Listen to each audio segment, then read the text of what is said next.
welcome back. Let's see. Twitcher going. And I think we got X going. Maybe. And Twitch. Let's see what's happening on Twitch here. I don't know. Thing finished on YouTube. Then we get another one.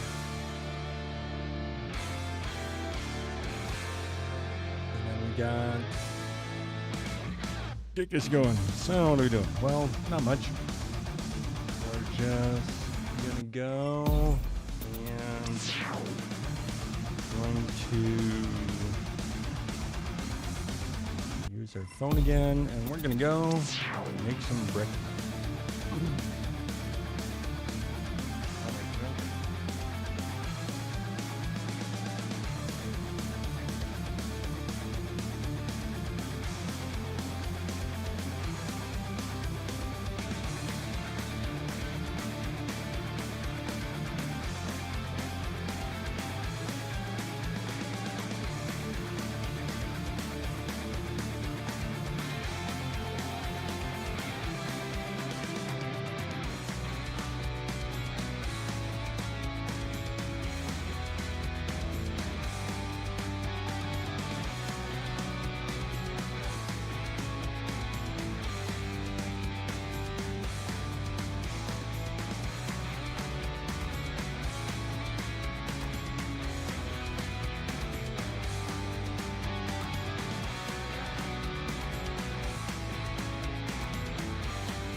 I'm trapped inside a fake reality.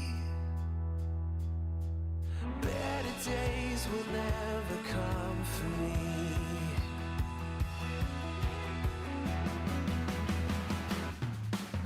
Trapped inside a fake reality. Better days will never come for me. How can I be honest with myself when I'm always playing someone else?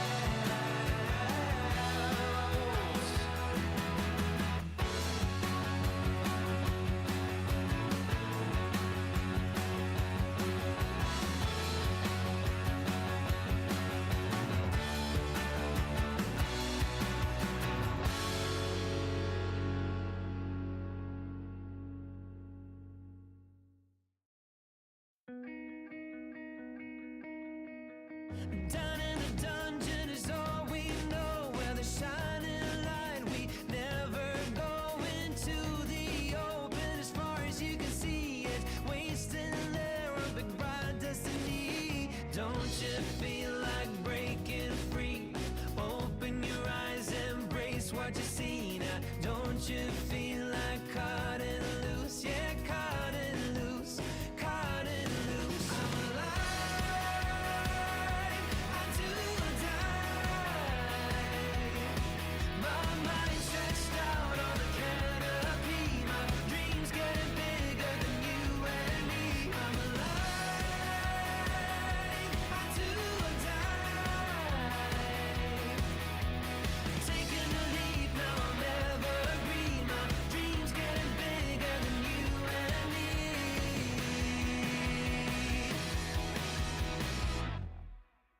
I reach for the summit, calling for you. I close my eyes, can you feel it too? Don't wanna be alone when I got you. Escape with me, let me fall into you. Don't you feel like breaking free? Open your eyes, embrace what you see now. Don't you feel like cutting loose? Yeah, cutting loose, cutting loose. I'm alive, I do or die. My mind stretched out on the canopy. My dreams getting bigger than you and me. I'm alive, I do or die. Taking the lead, now I'll never agree. My dreams getting bigger than you and me. I would die for you. I would die for you.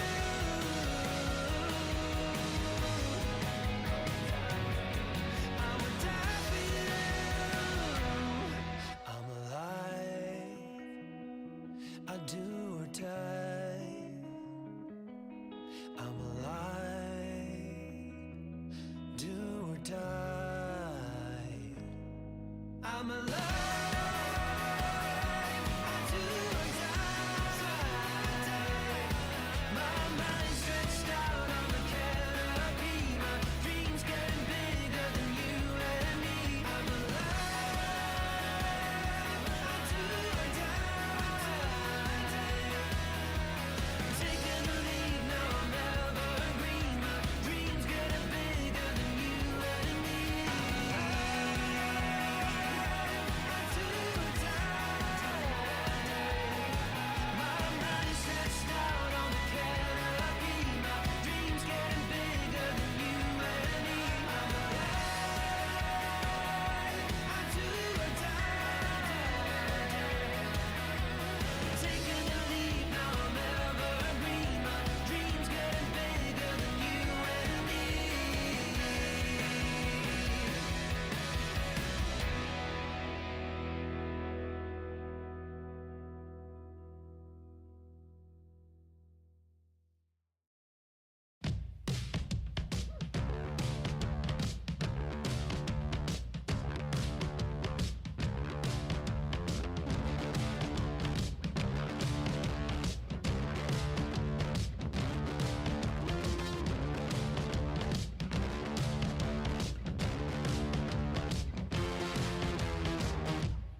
Okay.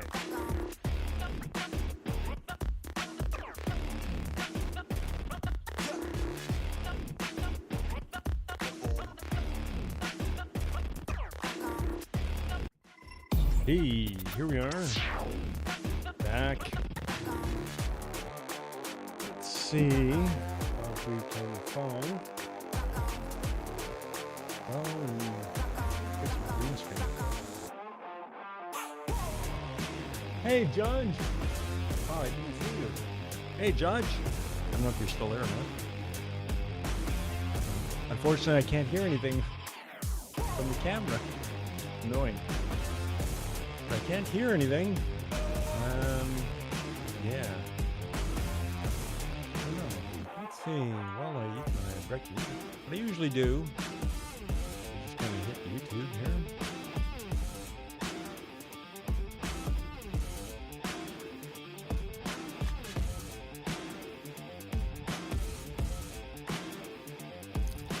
Hey, Matthias! Hey, Matthias! Woo, beer! Hey, how you doing? You're doing good? That's so long. I can hear what things sound like. Hey, I'm just about to do some stuff here. I don't know what to. I'll show you my screen here. I'm looking at what should we watch? Wow. Eating my brekkie. Where do you go to sleep Well, at night? how about Say psychics? Do this until February 1st. On January the 6th, hell is we're this? starting a 4-week chair workout challenge for beginners over 50. where do you go? Here's a personalized plan of 7-minute chair workouts designed just for Okay. men over 50. Do this to get a flat belly, ease. Yeah, I'm Dr. okay. Orion Taraban, and this is Psychics, Let's listen Better to Living Through Psychology. And the topic Psychics. of today's short talk is Find Your Ugly Duckling. I did one for the ladies, now this one's for the men. Hey fellas, I'm talking to you today. And I'm going to share with you what I believe to be an optimal dating strategy with respect to finding a suitable female partner. As a guy, I know that we're primarily attracted to physical attributes. And you know what? God bless it, there's nothing quite like a beautiful woman, right? However, The heck this is that? priority can really get a guy into trouble. Now, I'm 39 years old, Why and I is it dated many, speeding up? many women in my life, including some that I would consider 9s and 10s, like internationally gorgeous women. And while this wasn't universally the case, many of those women were extremely difficult to be in a relationship with for a variety of reasons. One of them we could call a sense of entitlement. I remember I was once in a relationship with a woman. She was 25 years old at the time, and she told me I was the first man who had ever told her no. Can you imagine what that would do to a person? Being an incredibly beautiful woman is kind of the equivalent of being some billionaire's scion. You just grow up with this extremely distorted view of life and other people. Do you think folks like this typically have the emotional intelligence, let alone the distress tolerance, to enter into a normal give and take relationship? I mean, temper tantrums are not a good look at any age, but they are really ugly at 25 or 35 for that matter. Here's another reason. It's often the case that when women blossom earlier in life, they can receive the kind of attention and priority that disincentivizes them from developing other aspects of themselves, their personality, their interests, their skills, their career, the kinds of things that make them good and interesting and lovable, and the kinds of things that make it easier to have a relationship with them. And let me tell you, the older I get, the more effortlessness in a relationship matters to me. I have a lot going on, and the woman I'm looking for needs to be able to seamlessly integrate herself into that frame. The more friction there is, the more the relationship draws time, energy, and attention away from the great things that we both could otherwise be experiencing. You get what I'm saying? So, men, my advice to you is to look for your ugly duckling. This is an allusion to that Hans Christian Andersen story about a weird-looking duck who grew up to be a beautiful swan.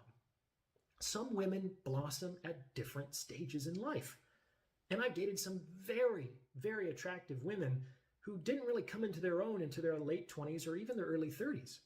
I know this because I've seen their pictures, and I honestly think they're better looking today than they were 10 years ago. And these women have all been significantly easier and more satisfying to relate to than the 9s and 10s. They are still plenty attractive, but they frankly just have more to offer than their looks. To find an ugly duckling, you need to pay attention to her stories. Maybe she never had a boyfriend in high school, or she was reserved in college. This can mean that she was devoting time and energy to developing herself, or some other character building exercise, like starting a business or caring for a loved one. It also likely means that she doesn't take male attention for granted. I get it. Some of those Instagram girls are total smoke shows. However, if you're going after a woman like that, get ready to compete with 10,000 other guys. And now you have the same problem as the women that are hanging out at the winner's circle. It's probably not going to work out. And you could waste a good deal of time, energy, and money in the process. Your attention will also not be valuable to one of those women, but it might be to an ugly duckling. Now, obviously, you need to be authentically attracted to this woman. That's the beautiful swan part of the story. But a late blooming after a potentially awkward character development phase can be a very positive sign for mate selection. This kind of forces her to develop other parts of herself independent of her looks, and it increases the value of your attention and relationship. What do you think? Remember to like, comment, and subscribe for the algorithm. And if you'd like to schedule a consultation, you can reach me at psychaxpodcast@gmail.com. Thanks for listening. Cool. Always like his videos. He's always got something thoughtful and insightful. Not so sure about this junk. But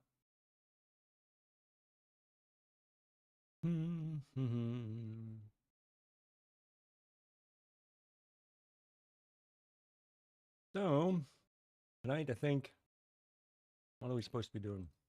We're supposed to be doing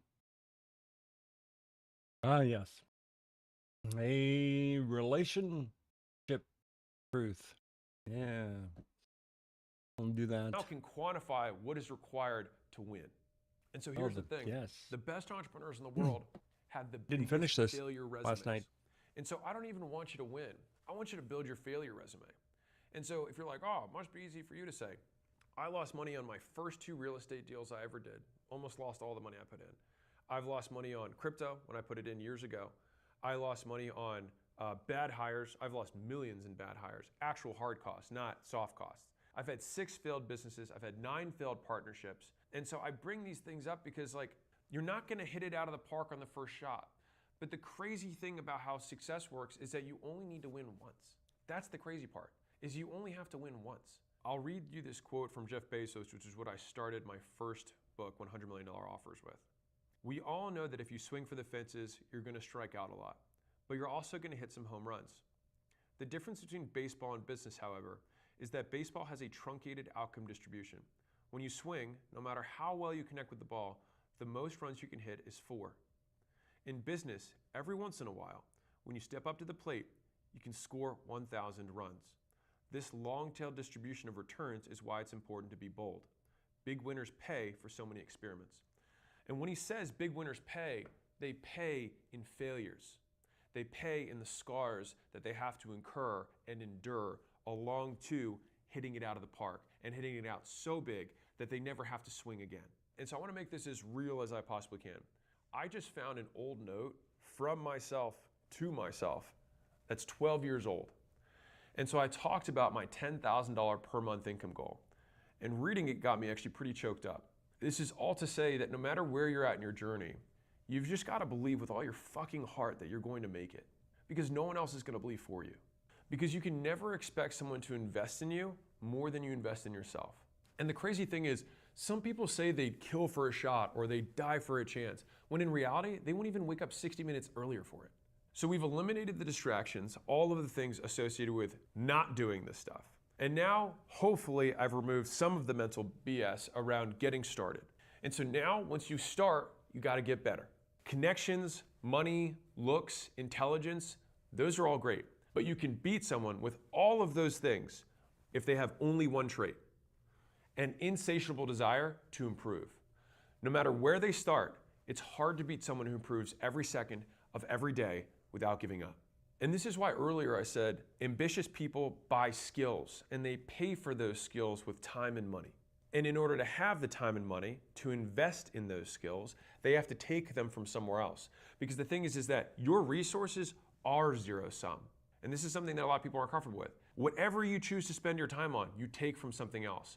Whatever you choose to spend your money on, you take from something else. And so most people don't have a resources issue, they have a priorities problem. You are choosing to say that other things are more important. And hey, I want to be real. If that stuff is more important to you, then amazing. You won at life. Congratulations. But if you don't have what you want and you're spending money to proliferate a life that is not the one you want to lead, then you need to shift the list to invest the time and money and pull from those things that you don't want to put more in the ones you do. And you want to starve out failure. So think about this.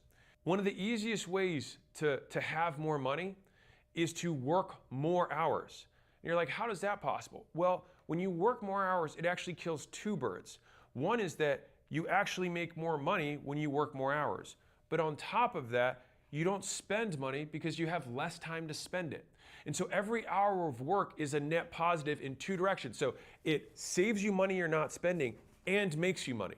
And so you want to find those little twists that you can make in your investments of time and money that are outsized. It's not just that you gain, you also stop the loss. I've always been willing to bet big on me. And so a lot of you guys are trying to like bet big on Dogecoin or some meme thing or like some get rich quick. And I promise you, the guys who have all the money know how to do it better than you. And if you have your last $1,000 or $5,000 or $10,000 that you're like, what do I do with it? Bet on you, because you'll never sell you. You're a long-term hold, right? And so if you get better, you guarantee the win. And every investment you make compounds. You guarantee compounding because every skill stacks on top of other skills. Steve Jobs talked about how when he went to college and learned calligraphy, it was the reason that fonts showed up in the Mac later. And so he talks about you can only connect the dots looking back. You want to double down on investing more into you getting skills. And I'll tell you something that you probably don't know. So I spent $10,000 and I only had $50 saved up after years of being a consultant. So I had $50,000 saved up. I was 23 years old.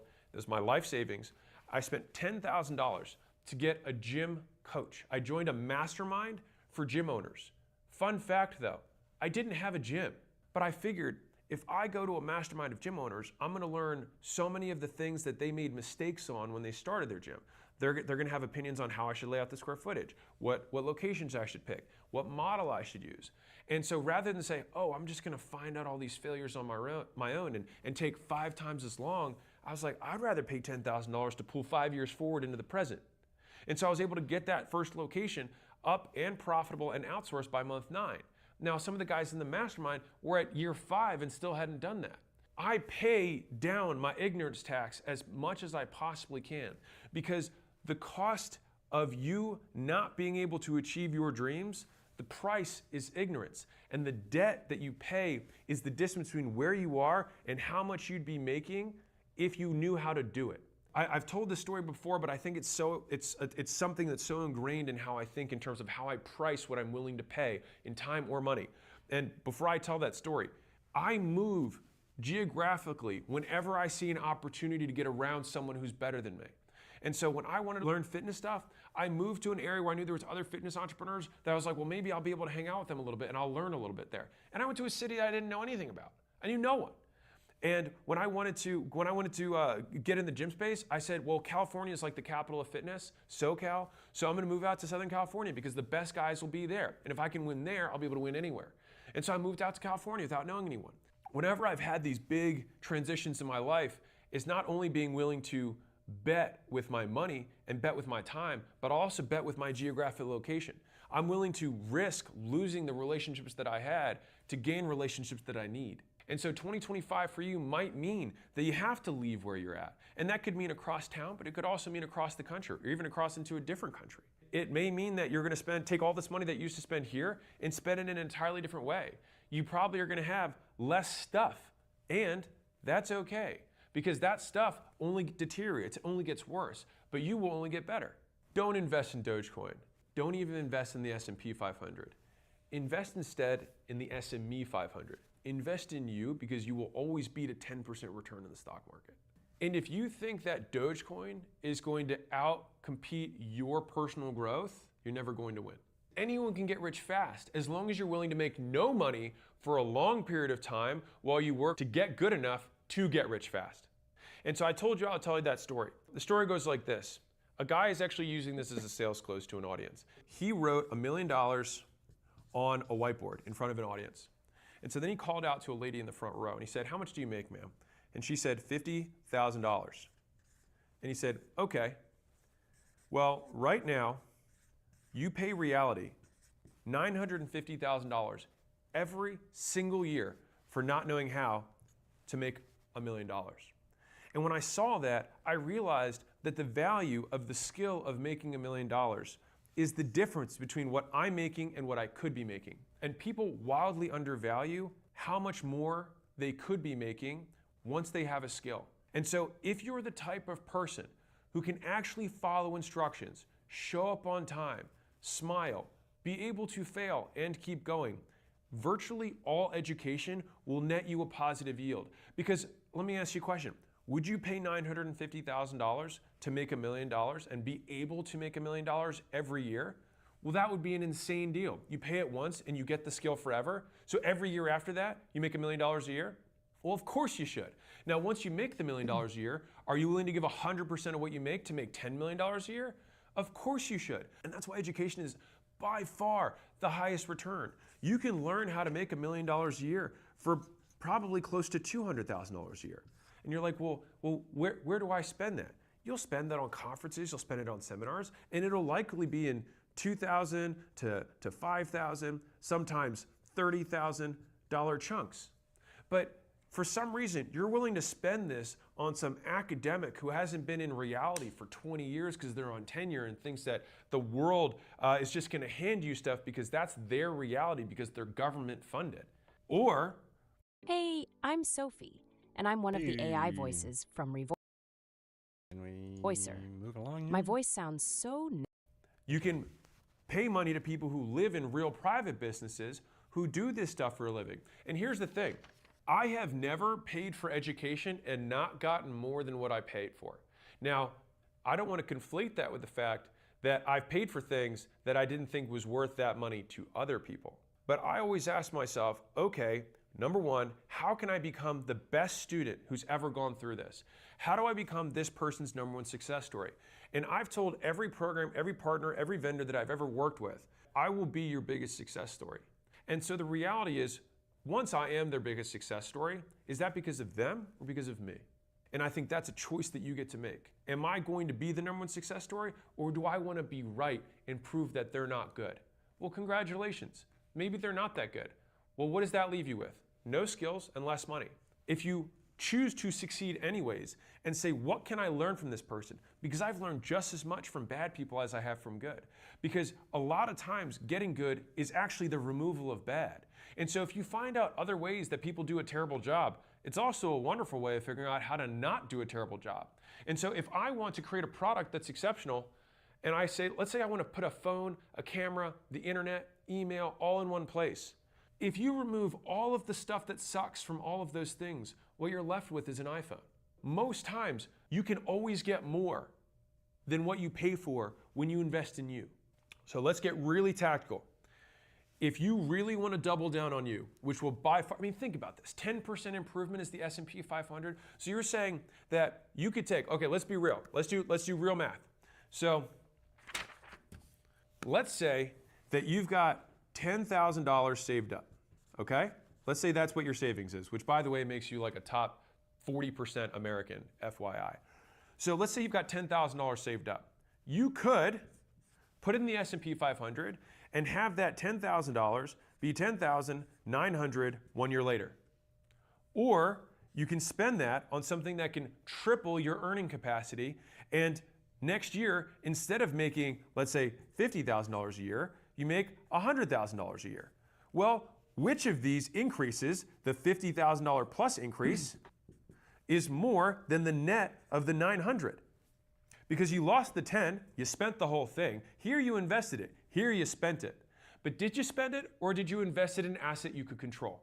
And so I don't know about you, but I'd rather have the extra 50 and put the 10 in, and then what do I do next year? I'm gonna take this 50, and I'm gonna ask myself, is there anything I could put this $50,000 into? So I could put in the S&P 500, and I could go and add myself an extra $55,000, whatever. Let's say I get 10% that year. Okay, so I get $55,000 this year, or I could put that $50K into 5 10K things or 2 25K things, and all of a sudden take my earning power from 100K to 250K.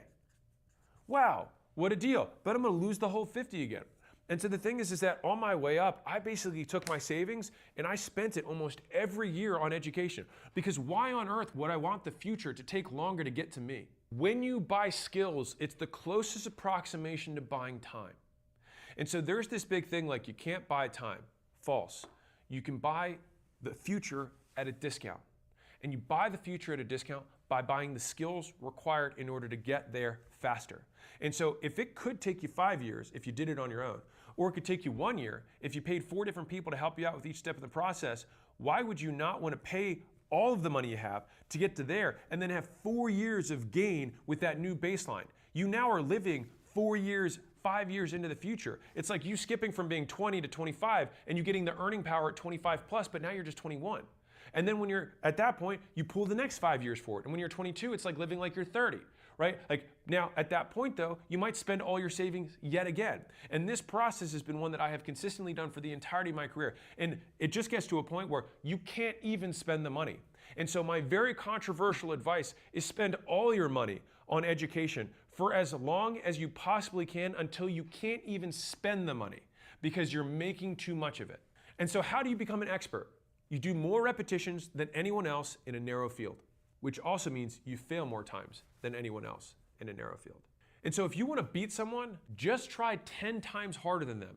And you only really need to try 2 or 3 times harder, but you probably don't realize how much harder they're trying than you are. So try 10 times harder just to make sure you win. People reject this idea that someone can work 10 times or 100 times harder, but I define work as output. And so for you to say that someone can't produce 10 times more than you is just factually false. There's tons of people who produce 10 times more. There's tons of people who produce 100 times more than you. I'll give you the easiest example in the world. A lot of departments run on weekly cadences. They say, do this thing by end of week. Oftentimes, you can ask that person, how many hours will this really take you? And then that person will say something like, I don't know, 3 or 4 hours. You say, okay, well, why don't you just get it done by noon? And then at noon, you say, okay, what's the next thing gonna take? And they'd say, probably another 3 or 4 hours. You say, cool, get it done by the end of the day. Now from those 2 cycles, that would have normally taken 2 weeks or 14 days, but instead it got done in 1. And so just right there, you got something done, you got 14 times more done than the competitor who's doing things on a weekly basis. And so this is how you drag the future to the present, is that you're not focusing on how hard you're working, you're focusing on how much you're getting done. You'd be amazed at how much better you get after you've done it 100 times. If you want to win, do it again. I want to be clear. You don't just post 100 videos in a row and see what happens. You post one, see what worked, and then try and do more of that thing. And so the idea isn't just raw effort. It's raw effort with an improvement loop. And so I remember one of my favorite words that I have to teach sales guys, because it's a very repetitive task to teach someone how to sell, is great, do it again. Great, again. Great job, again. And so it's that repetition that breeds the nuance of skill. And you want it to be so drilled into you that you no longer have to consciously think about how to do the thing, because you can then do it as a natural skill so that you can move on to putting your attention to the next skill. So it's not just about learning how to do it once, it's about learning how to do it so many times that you don't have to think about doing it at all. Especially if you're starting out, your goal should not be passive income, mainly because you don't have enough money for the passive income to mean anything. Instead, you should learn how to make money while you're awake before trying to learn how to make it while you sleep. You crawl, then you walk, then you run. Once you have more money than you can possibly reinvest in education and acquiring more skills, then you can take the leftover and put that into your passive income pool. And so very, very tactically, this is what I'll walk you through. You should have an education investment budget. And so just like you spend X dollars per month, so let's say we pull all of your expenses down and you're making an extra $1,000 a month. Okay, now if you're not eating out, you're not buying new clothes, you're not going out with the boys, you're not spending money in stupid ways, if that's what you're doing, then you're gonna have $1,000 left. If you have that, then you can take that money and every month you can put it towards a bank account that you can either choose to immediately spend or save up for something that is more expensive.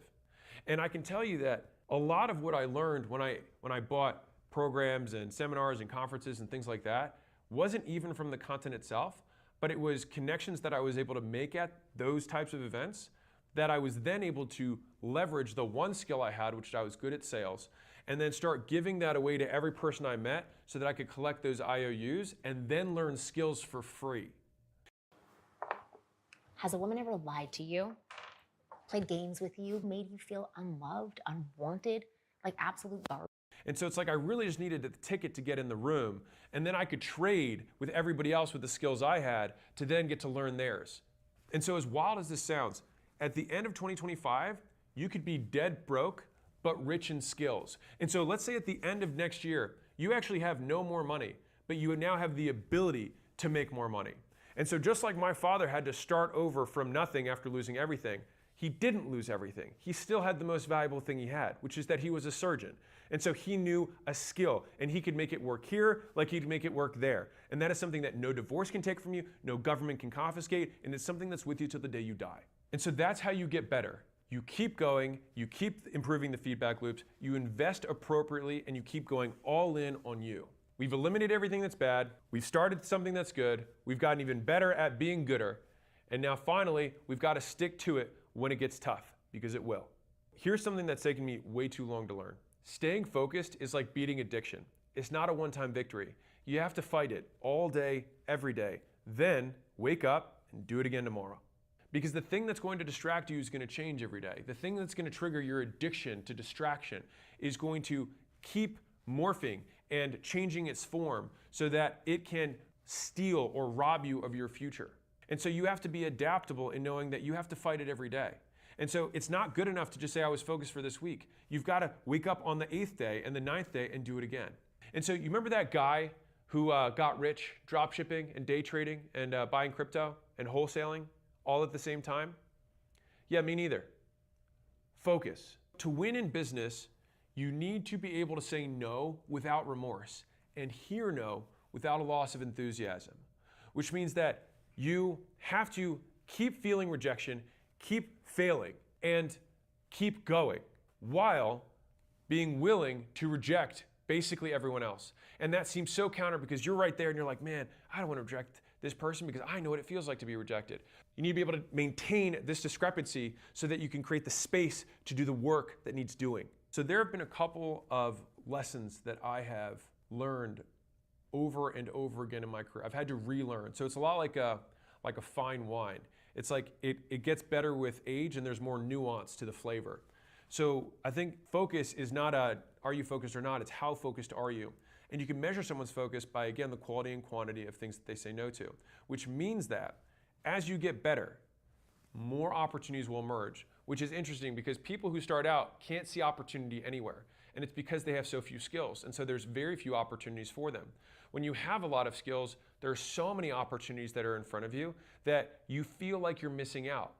But the real opportunity is actually in solving the problems in front of you. I was able to, in my opinion, become another order of magnitude greater in terms of entrepreneurship, which I would just measure by wealth. Once I was able to learn to say no and accept that I would not be able to pursue the many things that I know I could crush. Because once you realize how much actual work it takes to make something good, you realize how few things you're actually going to be able to do in your entire life. And so this is why picking becomes so important. Right now, the things that you're going to have to say no to are really the distractions and kind of, in some ways, easy. Say no to fantasy football, say no to drinking beers with the boys, going out with the club, whatever. But in a year from now, once you have more skills, there will be more opportunities. You're going to have multiple $10,000 a month income opportunities that you're going to have to say no to stick with the one that you have. And then once that thing becomes a $100,000 a month thing that you're doing, you're gonna have to start saying no to multiple $100,000 a month opportunities. And here's the thing with opportunities that come up. They only show you the upside and not the downside. You have to know where the skeletons are buried. You have to know where the bodies are. If you don't know, and I've gone through this visual because I think about it every single time I have to walk through not doing something. You are here. You see this new opportunity here. Then you understand the downsides here. Then you live the downsides. Then you experience the upside. Then you achieve your goal. And so this is the starting point. This is called uninformed optimism. This is now informed pessimism. This is the valley of despair. And this is where most people quit. But what they do is they don't even quit because they don't want to say they quit. What they do is they start another one of these things. And they say, oh, this is now my uninformed optimism. And then, oh, now I understand this more. But the thing is that they never actually get through to this upside. And so they just keep jumping from thing to thing to thing over and over again. And so the reason it takes so long is because you're in a rush. Big things don't happen on small timelines because you have to start from zero over and over again. And if you actually stick with it, it's actually the shortest way to get to where you want to go. It just takes longer than you think. Hold on, take a look at this. Think you can tell what's real anymore? What you're looking at right now isn't a traditional ad. It's an AI-generated map. Must be easy for you to say is probably something that you might think while watching this or listening to this. And I like to tell the story because in July of 2017 is when I started my podcast. And it was 90 days after I lost everything, the last time. And from that point until now, it's taken that period of time to get to over 1 million downloads a month. And for the first 3 years, and I was making multiple podcasts, so we're talking 300-400 episodes. For the first few years, I never really cracked 3,000 downloads a month. And so I could say, man, why is this taking so long? But the real is that it took me that long to get good. It also, being extra real, took me that long to have proof on the outside that what I was saying was true on the inside. And right now, no one who listens to my podcast cares that it took me 7 years to get here. They just care that it's good today. And so people quit here when things get hard because the thought of something being hard forever is unbearable. They think that this line is just going to keep going this way forever. But it's not. Because once you fully understand all the bodies, where the skeletons are hidden, then you can actually start solving them one by one. The thing is that distraction only is distracting because you don't know what sucks about it. You might think you know what sucks about it, but you don't know what sucks about it. And so the big difference is you have something called declarative versus procedural knowledge. And so there's two types of learning, and this is actually formal. This is from academia. So you have declarative knowledge, which is knowing about something. So if you go memorize a fact or you learn how private equity works, right? This is knowing about. The other type of knowledge is procedural, which is knowing how to. And so a lot of people mistake declarative knowledge for procedural. And so they mistakenly think that if they watch 10 videos on doing a private equity deal, that it means they understand how to do a private equity deal. Or they watch 10 videos on cold outbound and they think it means they understand how to do cold outbound. Or 10 videos on sales and so forth. But you're never really going to learn how to do it until you do it. And so you're going to learn more from your first 100 cold calls, your 100 cold knock on doors, than you will from 100 books or videos that you watch. But I have good news. Nothing hard lasts forever. There's only 3 things that can happen. You either quit, it gets easier, or you get better. So no matter what, it always ends. You only lose when you quit before you see it all the way through.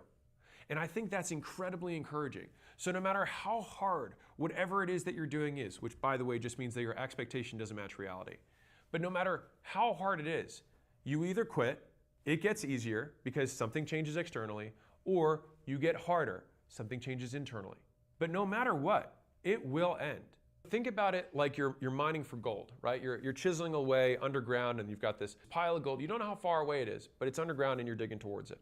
This difficulty of swinging the pickaxe can end when, one, you walk out of the mine and say, you know what? Marketing doesn't work. Sure. The second is that all of a sudden you hit a soft patch and then you're like, oh my God, I'm digging so much faster now. This is great. And then you get to the gold. Or You just start swinging the axe harder because you get more muscled, you get more efficient with your movements, and you just keep chiseling away, even if it goes from dirt to rock. You just keep chiseling away at a slower pace, but you eventually break through and get there. But in all three of those scenarios, hard doesn't last forever. And so I'll give you a little rule of thumb that I've seen on how do I do more of what's working, right? How do I keep going? When it's easy, do more. When it's hard, do different. And so I told this story years ago, and I'll tell you guys again. So when Gym Launch just barely started to work, all right? So I'm like 3 months into Gym Launch working. Guess what brilliant Alex thought he should do? So I went to this meetup of 10 entrepreneurs. All the entrepreneurs were 8-figure entrepreneurs, so 10 million plus per year. I was not making that. We were pacing probably $300,000 or $400,000 a month at the time. It was just me, Layla, and I think we had an assistant over kitchen sink, right? So I was making the most money I'd ever made in my life, and probably to this day, because it was the most material change in my life by percentage. When you go from no money to hundreds of thousands a month within 90 days, me looking at bankruptcy attorneys 6 months earlier to that, I can't explain how crazy reality shifted. But I had this guy who came up to me after I gave my little presentation of like, hey, this is what's working. And so of course what I want to do now is start a supplement company. He came up to me and he said, if what you're saying is true, if the economics of the business that you've outlined really do work as well as you say they do, when it gets easy is when you go hard. It's when you double down on what's working. And he said that to me, and I remember he said, because what's going to happen is that if it really works this well, someone bigger and badder is going to take all your stuff and immediately try and do it with their distribution, their audience, and their leverage. And so if there's ever been a time to focus on the thing that's in front of you, it's right now. And I remember Layla and I felt this huge weight of pressure that started us at that point. Because literally, I think I was really content for like 6 weeks. And I was really thrilled. We had just gotten married. We're 6 weeks into being married. We're making really good money. She's 23 or 24. I'm 26 or 27. So like we're young. I was like, holy cow, this is amazing. Our rent, for context, was $1,200 a month. I was taking home $400, right? Like, and so I've always lived far below my means. At this point, though, we went back home with the devil inside of us in terms of the fear of us losing everything that we had. And so we basically worked around the clock like someone was trying to put us out of business. And the thing is that people did eventually, but by the time they did, we had gone so far ahead that they were way behind us because we were working against a hypothetical enemy who was trying to destroy us, not the ones that were actually mediocre and distracted. When it's easy, do more. Once it starts working, put the blinders on and hit the gas. And I would challenge you with this tactical setup. Right now, if you've never worked for 30 days straight, I would encourage you to try it. In China, there's something called the 996, which is basically the standard for Chinese tech work hours, which is you work 9 a.m. to 9 p.m. 6 days a week. That's the bar. And so I like to state that because we think we work so hard. That's just the average. And so I would encourage you, remember hard times, hard men, right? Good times. Well, we need to act as though it's hard times because if you don't, you're surely going to become soft. My challenge for you is work 30 days straight. Work 10, work 12 hours a day, 30 days straight. What you will realize at the end of this is 1, how much work you can actually do. 2, that you're not going to die. You're not made of glass. And 3rd, you'll know that you have that gear if the time calls for it. Now, I will be very real with you. I work more now than I have ever worked in my life, save maybe when I opened my very first gym. So I work in absolute hours more than I ever have, and I produce significantly more than I did then. And this year, I think I've taken something like 10 or 11 days off in 2024.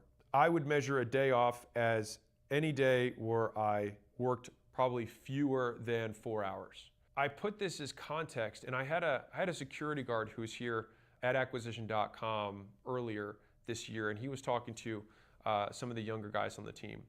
And he said, you should never let Alex work more hours than you because he's already ahead of you. And so if you want to catch up with him, certainly don't let him outwork you. Some of the hoodoo, mental health. I dare you to let me build you a completely free e-commerce store. Whatever people are going to disagree with me. Also, don't give a shit. And so the thing is you can just go and make those mental health people happy, or you can get what the fuck you came here to get. You can do what you came to do. And I have found that in my life, I've gotten significantly more purpose and more drive from a long day's hard work, from earning my shower at the end of the day, than anything that I've ever had from a pleasure-seeking perspective. As much as it's great to go to the pool for a day and hang out with some people, or maybe just watch movies, as great as that may be, there's nothing that I get more fulfillment out of than knowing that at the end of a day that I work 16 straight hours, that I have some product that I pulled out of my brain and into the world, that this thing got life now. Looking back on the best days of my life, it was those types of days. And so when I realized that, I stopped trying to satisfy what everyone else told me my life was supposed to be like. They're like, you should take vacations. I took my first vacation this year, and it was supposed to be a 2-day vacation, and Layla and I left after 1. Because what happened was I got there at this beautiful resort, $5,000 or $10,000 a night, very expensive. And I say that just to say that it was ritzy, right? It was luxurious. I get there, I sit out on the back of this beautiful patio for this really expensive room, and I look out on this, mountain view, and I think to myself, this is beautiful, and I don't care. I wish I felt something. And all I wanted was to get back in the game.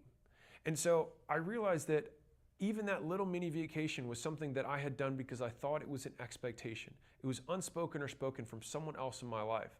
And so I have this quote that I live by, which is, if you don't know why you believe what you believe, it's not your belief, it's someone else's. At that time, it's like I had this belief that I should take a vacation. But why? Now, if I can't explain it, which I really can't, then I shouldn't do it. And now, I want to be very clear. This doesn't mean that there's no time for rest. But I like to think about the hypothetical extremes. I like to think about the 996 that is just the standard in China. And I like to think about people in the Middle Ages and the Dark Ages. They worked above their shop, and they didn't have, like, the 7-day or 5-day work week is something that was invented in the last 100 years. This is not pointing to your human capacity. This is pointing to a societal constraint. I think that a truly liberated individual operates purely from first principles of, what do I want? What does it take to get it? And then what are the things that hold me back? And those things that hold you back are going to be physical constraints. You can't operate without sleep, not for an extended period of time. So I'm not saying don't sleep. Sleep as much as you can. I'm not saying that you can work physical labor all hours of the day without rest. You need rest. And sometimes you need mental rest, which is different than physical rest. And that's okay. So if you need, and I'm going to put need in quotes here, if your way of unplugging is watching Netflix, cool. If your way of unplugging is gardening, cool. If your way of unplugging is working out, cool. Do what works for you. But fundamentally, the goal is to increase total net output over the longest period of time. And so it's not about, okay, I'm going to work 24 hours straight. Well, you're actually going to take from tomorrow, so your net output over 2 days is going to be much worse. And so it's really balancing that. And I learned that much later in life, I was able to get significantly more out of myself working 7 days a week and working 10 hours, 12 hours on those days, rather than working, call it 18 every day. That was for me a little bit too much. Now, I have had seasons where I call it 3 shifts. So basically I work 6 to noon, noon to 6, and then I work 6 to basically sleep time when I get back home. I only usually have to go into that gear probably once a year for maybe 6 weeks to 8 weeks is when I have to go into the 3rd shift. But most of the times I can pretty much sustain 12 hours of work a day kind of indefinitely. I bring this up to kind of set the bar for at least where I'm at, so maybe you have some sort of benchmark. But if you're wanting to get ahead, I can promise you working less is probably not the way to do it, especially when you don't have as many skills. Because the fewer skills that you have, the more labor or volume you have to compensate with in order to make up for the ineffectiveness per unit of time you work. And so in the beginning is when you actually have to work the most, but in the end is when you want to work the most because of how much more you're getting for it.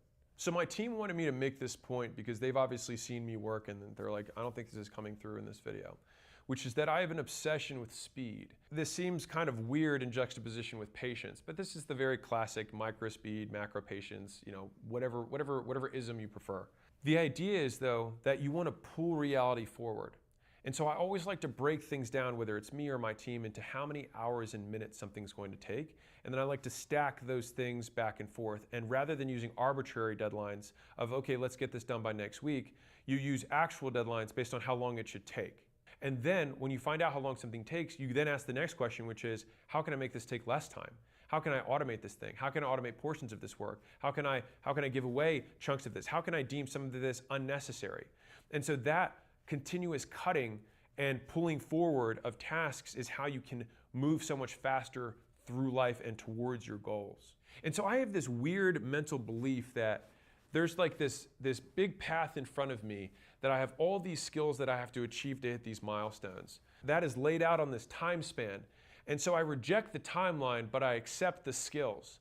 And so the idea is like, okay, it's like I'm a Pac-Man of like eating those little dots, and each of those dots is a skill. It's like I want to pull it towards me as fast as I can so I can ingest the skills and basically power up myself faster, because I know that these skills are requisites. I can't move on to calculus without knowing arithmetic. I can't move on to calculus without knowing algebra. There's no way around it, but I can choose to learn algebra faster. And so then it's like, okay, what is required to learn algebra? Oh, and if I do more problems faster than the standard person, then I'll get there faster. And so if the class says, okay, I need you to do these 10 problem sets and they're due next week, well then how long does it take for me to do those problems? Maybe 30 minutes. Then why can't I do my second lesson 30 minutes later and then do another 10 problems and do my third lesson 30 minutes after that and do another 10 problems? Well, if that's the case, then I can do an entire year's worth of work in a week. And this is how, in my opinion, pulling forward is one of those things that I've seen so many of the most successful entrepreneurs do, is they simply question timelines aggressively and ruthlessly eliminate any waste or gap between the actions required to win and everything else. Honestly, I think the things that I'm working on right now for my skills. 300,000 new people get high-speed internet every single day in the world. And guess what those people are doing late at night? They're scrolling. Adults are scrolling. If you go here's my Instagram.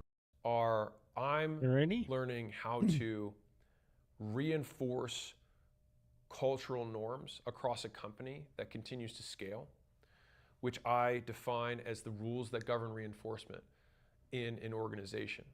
That is the culture, and those are both spoken and unspoken rules.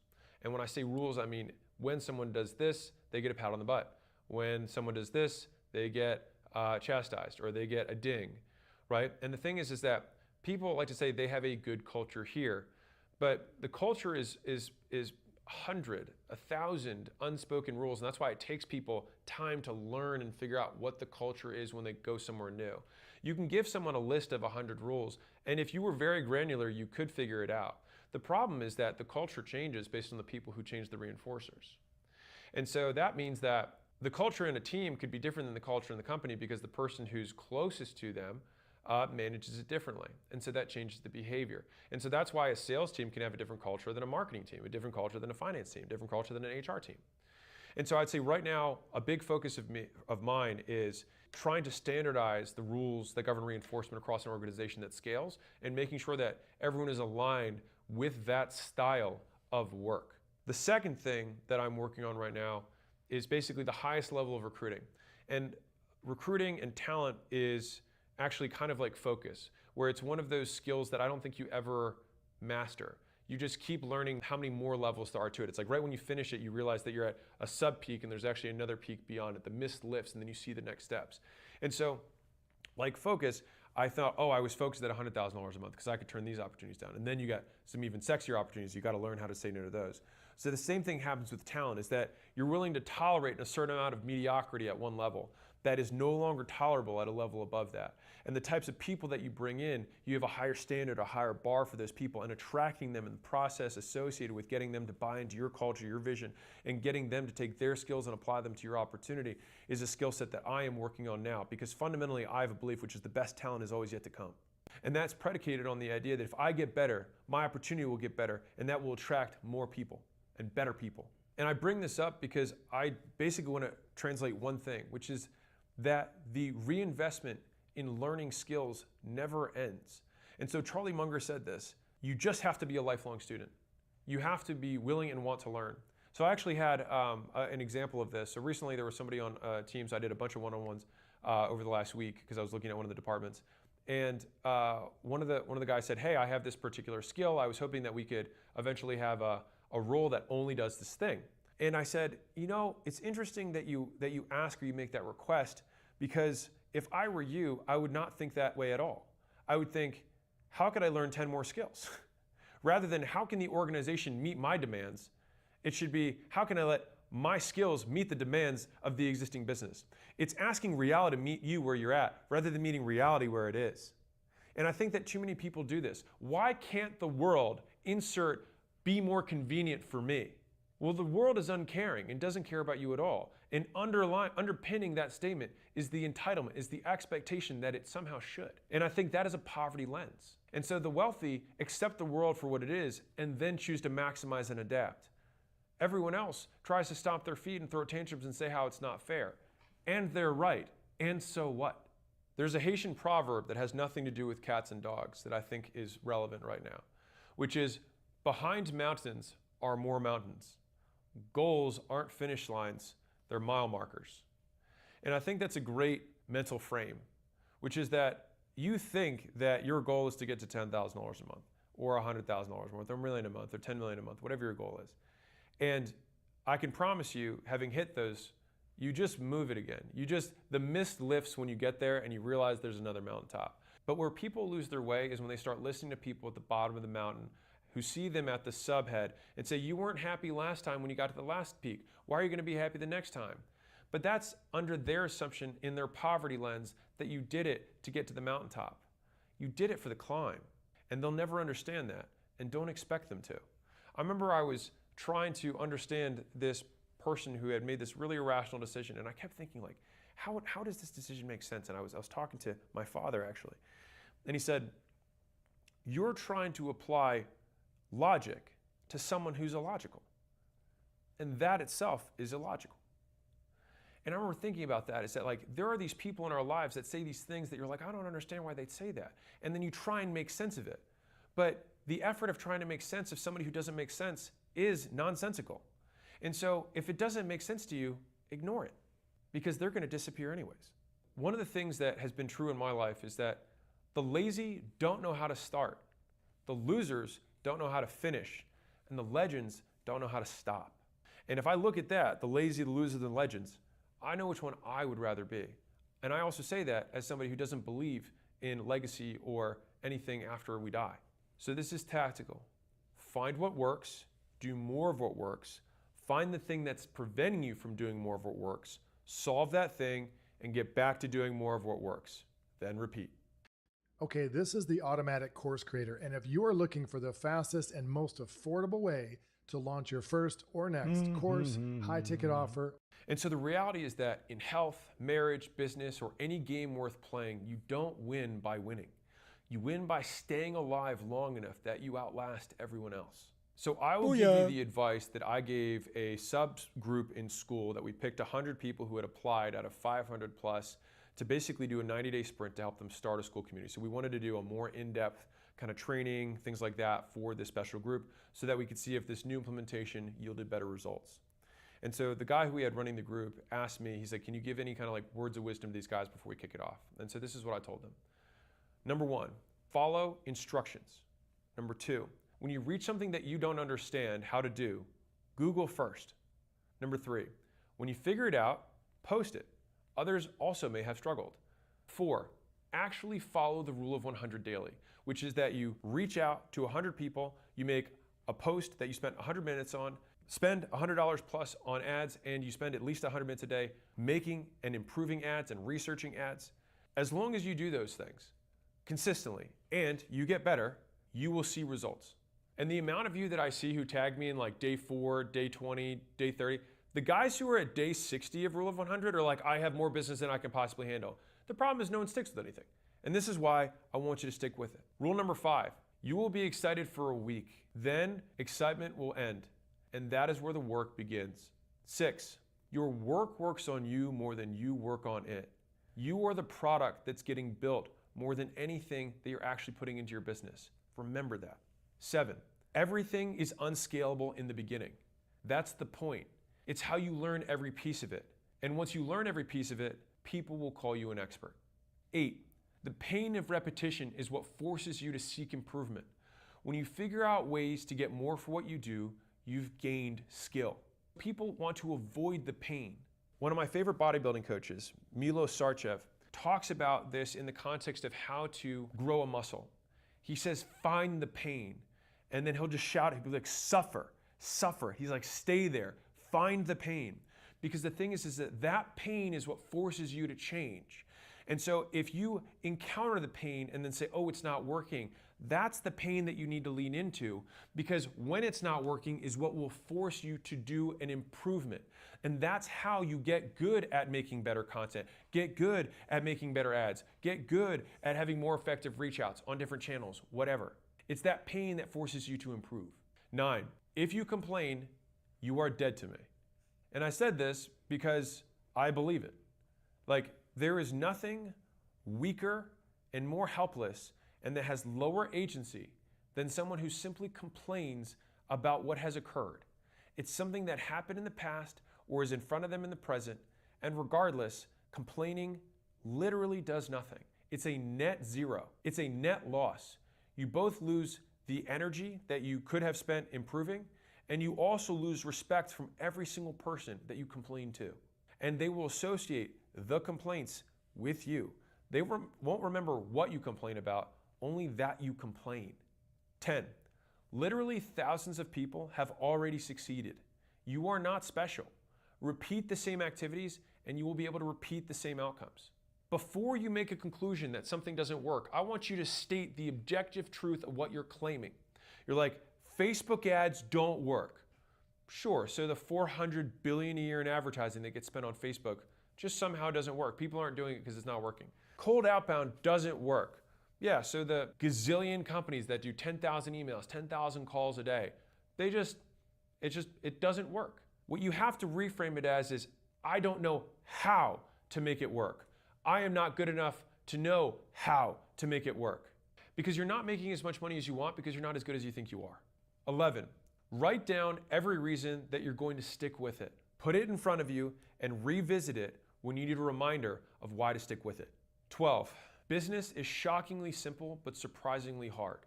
The hard comes in the form of consistency. The moment you don't want to do it or just skip today is the day you realize what hard actually feels like. Learn to endure, overcome. 13, just win. Because at the end of the day, all of this hardship will be forgotten. It will fade into your memory. And so know that as you're going through it, you're actually just going to disproportionately in your memory remember the good stuff and not the bad stuff. I only have a few glimpses in my memory of the time when I was sleeping on the floor and I had my gym and I was getting started, and I remember being so tired that like a good night's sleep couldn't fix it.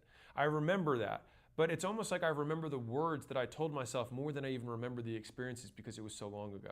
Things will get better, and you will remember the betterness more than you remember the suffering. Because the betterness will carry over in today, which will always be fresher for you than how long ago the suffering may have been. If you want to just win, I made an entire presentation on winning. It's actually my favorite piece of content that I've made in YouTube format. I'd recommend watching it. I got over. Great. Maybe I won't watch it, but right now. But a million subscribers on YouTube without ever even showing my face, and I got all of these awards. And back here. Simple, but surprisingly hard. The hard comes in the form of considerness more than you remember the suffering. Because the betterness will carry over in today, which will always be fresher for you than how long ago the suffering may have been. What I want to do is... Here we go. Okay, now we got that one. Maybe I'll just duplicate that. What I want to do is show you. Then I'll go back here. Now can quantify what is required to win. And so here's the thing. There we go. So what I'm thinking, I'm gonna do the timing on the React transition. Can I change this?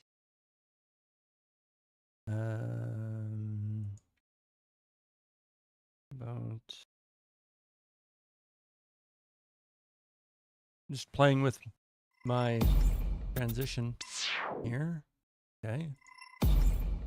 That seems to be pretty good. Yeah. There we go. Oh, cool. While I'm at it, maybe I'll fix my green screen. Okay, it's on this side. Let's see if I can do something.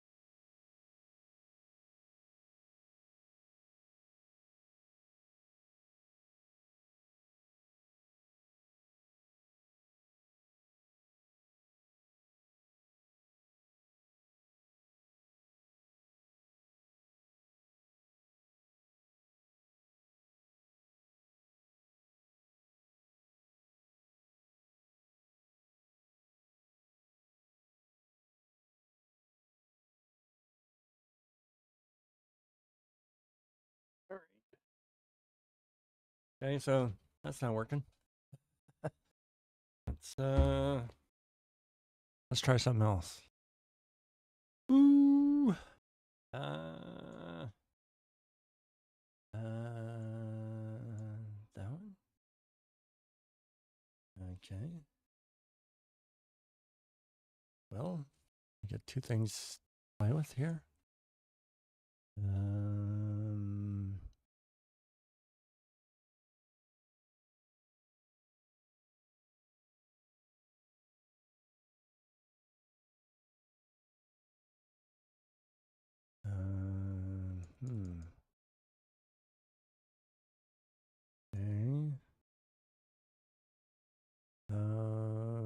There, right?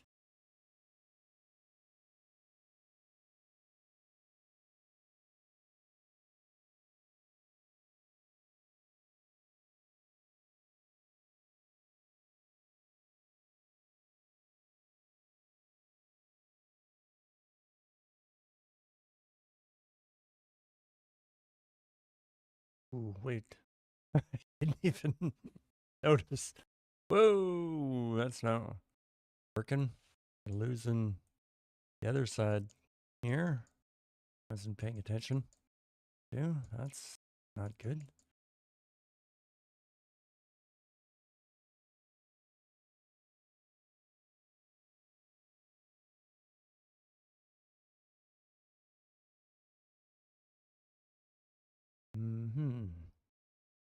I got that again on that side.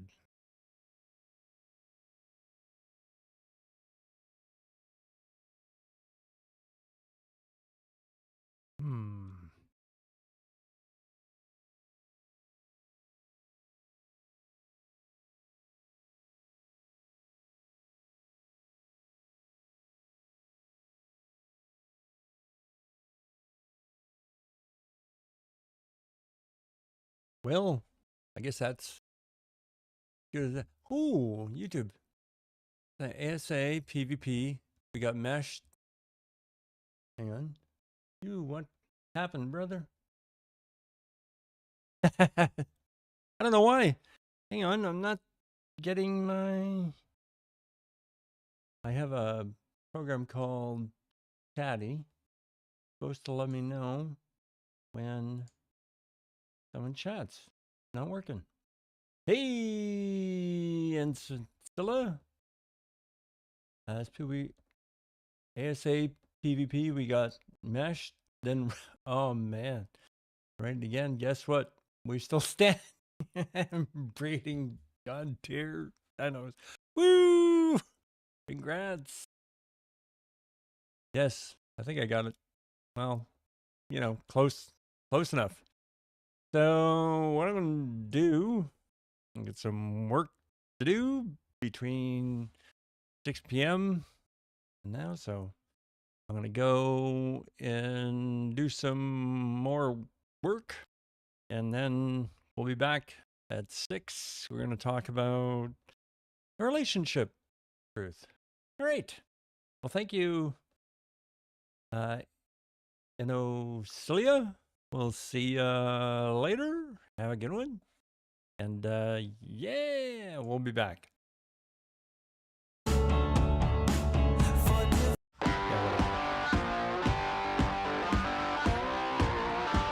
6 p.m.